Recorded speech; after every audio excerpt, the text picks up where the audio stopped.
আকাশবাণী কলকাতা। স্থানীয় সংবাদ পড়ছি নমামি বসুরুদ্র। আরজিকর মেডিকেল কলেজ হাসপাতালে আর্থিক দুর্নীতির ঘটনায় সিবিআই আজ রাজ্য স্বাস্থ্য দপ্তরের কাছ থেকে বিভিন্ন মেডিকেল কলেজ ও হাসপাতালে বায়োমেডিকেল বর্জ্য বা বিএমডব্লিউ সংক্রান্ত নথি চেয়ে পাঠিয়েছে। চিঠিতে 2020-21 সাল থেকে 2024-25 আর্থিক বছরের নথি তলব করা হয়েছে বলে সিবিআই সূত্রে খবর। বর্জ্য ব্যবস্থাপনায় কেন্দ্রীয় নীতি মানা হয়েছে কিনা তাও জানতে চাওয়া হয়েছে। কোন হাসপাতাল, কোন সংস্থা বায়োমেডিকেল বর্জ্য সংগ্রহে প্লাস্টিক ব্যাগ সরবরাহের বরাত পেয়েছিল তা জানতে চায় কেন্দ্রীয় তদন্তকারী সংস্থা। বরাতের চুক্তিপত্রে সবিস্তার তথ্য তলব করেছে সিবিআই। উল্লেখ্য, হাসপাতালের প্রাক্তন ডেপুটি সুপার আখতার আলীর অভিযোগের প্রেক্ষিতে কলকাতা হাইকোর্টের নির্দেশে বায়োমেডিকেল বর্জ্য কেলেঙ্কারির তদন্ত করছে সিবিআই। আরজিকর কাণ্ডে ন্যায় বিচারের দাবিতে এবং এই ধরনের ঘটনার পুনরাবৃত্তি এড়ানো সুনিশ্চিত করার লক্ষ্যে West Bengal junior doctors front আজ এসএসকেএম সভাগৃহে গণকনভেনশনের আয়োজন করেছে।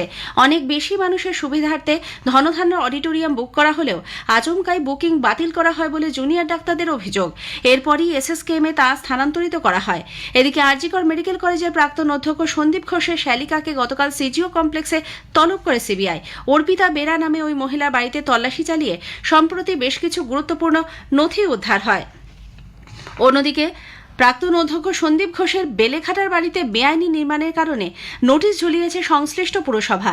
এর আগে স্থানীয় বাসিন্দারা বেআইনি নির্মাণের অভিযোগ জমা দেয় পুরসভার কার্যালয়ে। বাড়ির একাংশ বেআইনিভাবে নির্মাণ করা হচ্ছে বলে খবর। চলতি মাসের 30 তারিখে পুরসভার ইঞ্জিনিয়ার ও কর্মীরা পর্যবেক্ষণে যাবেন বলে জানা গেছে। পুজোর মুখে হাওড়ায় বন্ধ হয়ে গেল আরও একটি জুট মিল। কর্মহীন হয়ে পড়লেন বহু শ্রমিক। হাওড়ার দাসনগরের ভারত জুট মিলের পর এবার বন্ধ হয়ে গেল চেঙ্গাইলের ল্যাডলো জুট মিল।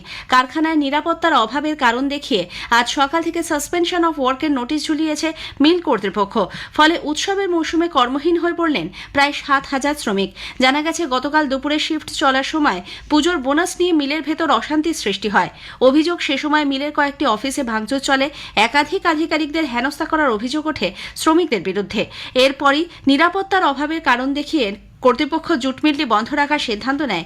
সে কারণেই শুক্রবার সকালে মিলের বাইরের গেটে সাসপেনশন অফ ওয়ার্কের নোটিশ ঝুলিয়ে দেয় মালিক পক্ষ।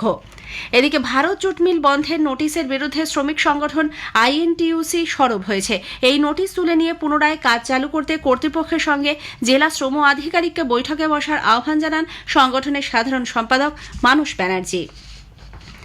প্রবল বৃষ্টিতে জল বাড়ছে উত্তরবঙ্গের নদীগুলিতে।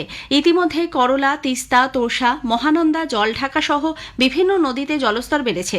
আজ সকালে তিস্তার গজলডোবা ব্যারেজ থেকে 2600 কিউসেক হারে জল ছাড়ায় বন্যার আশঙ্কা তৈরি হয়েছে। স্বাভাবিকভাবেই উদ্বেগ বেড়েছে বাসিন্দাদের। মেখলিগঞ্জের অসংরক্ষিত এলাকায় জারি করা হয়েছে লাল সতর্কতা। কালিম্পং প্রশাসনও বাড়তি নজরদারি চালাচ্ছে। ধস নেমেছে দার্জিলিংয়ের সিংমারি সহ বেশ কয়েকটি জায়গায়। বিপজ্জনক হয়ে উঠেছে 10 নম্বর জাতীয় সড়ক। আজ সকালে দার্জিলিংয়ের মিরিক, ঘুম, সুকিয়াপোখরি সহ অন্যান্য বেশ কয়েকটি এলাকায় ধস নামে। ক্ষতিগ্রস্ত কয়েকটি বাড়ি।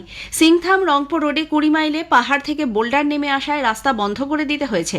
গতকাল ধস নামে মেল্লি বাজারের কাছে 10 নম্বর জাতীয় সড়কে। এর ফলে শিলিগুড়ি গ্যাংটকের মধ্যে সংযোগকারী রাস্তায় যানজটের সৃষ্টি হয়।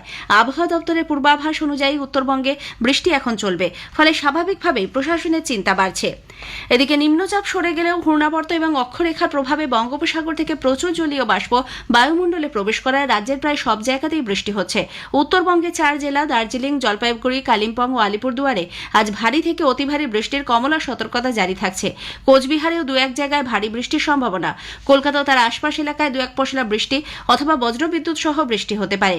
আজ সকাল 6:30 পর্যন্ত 24 ঘন্টায় শহরে বৃষ্টি হয়েছে 38.6 মিলিমিটার। বাংলাদেশ থেকে প্রচুর পরিমাণ ইলিশ মাছ গতকালই রাজ্যে এসেছে। আজ সকাল থেকেই তা পাইকারি বাজার ঘুরে খুচরো বাজারে পৌঁছে গেছে।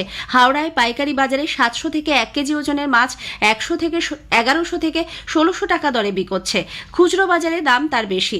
উল্লেখ্য, গতকাল 40 মেট্রিক টন পদ্মার ইলিশ রাজ্যে আসে। এর মধ্যে 30 মেট্রিক টনই হাওড়ার পাইকারি বাজারে পাঠানো হয়। রাজা রামমোহন রায়ের আজ তিরোধান দিবস।